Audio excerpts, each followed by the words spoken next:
హిందూ ధర్మాన్ని రక్షించడమే తన జీవిత లక్ష్యంగా తీసుకున్న ఐందవ ధర్మోద్ధారకుడు, అతి చిన్న వయసులోని శత్రువుల గుండెల్లో భయం నింపి మరాఠా సింహాసాన్ని అధిష్ఠించిన సింహాసనాధీశ్వరుడు, మధ్యయుగ భారతదేశ చరిత్రలో విశేష మార్పులకు నాంది పలికిన శక్తికారుడు, హిందూ ధర్మంలో పవిత్రంగా పూజింపబడే గోవులను రక్షించిన గోరక్షకుడు, భారతదేశంలో చుట్టూ ఉన్న 3 సముద్రాలను రక్షించిన త్రిసముద్రాధిపతి,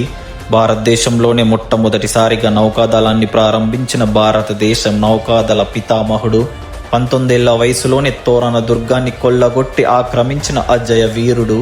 స్త్రీల గౌరవాన్ని కాపాడిన మహానుభావుడు, పేదల పాలిట రక్షకుడిగా నిలిచిన ప్రజారాజు, ధర్మం కోసం చేసిన యోధుడు, భారతదేశ చరిత్ర చిరస్థాయిగా నిలిచిన వీర పురుషుడు, మరాఠా సామ్రాజ్య స్థాపకుడు, మన హిందూ ధర్మ రక్షకుడు శ్రీ ఛత్రపతి శివాజీ మహారాజ్.